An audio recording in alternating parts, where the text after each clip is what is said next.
Mi smo prijavili inovacijo, in sicer obrazci za pošiljanje zaupnih vsebin.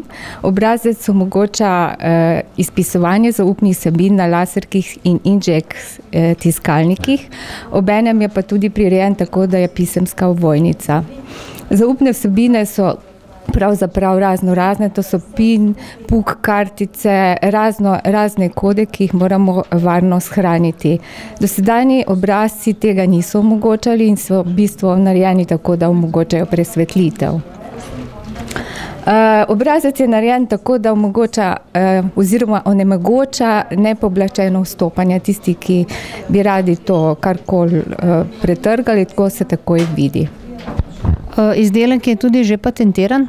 Ja, izdelek je patentiran, in sicer v Sloveniji pod patentno številko 23216, je pa tudi postopek mednarodne prijave, tudi patentne.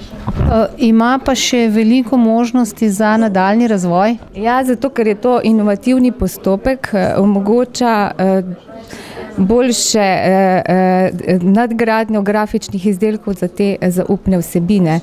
Pravzaprav bi rada tu poudarila, da mi sicer zdaj to IKT poslovanje zelo selimo v oblake, ampak v osnovi smo ljudje še vedno fizična bitja in nekatere stvari bomo želeli varno spravljene v sefih, in ta obrazec to omogoča.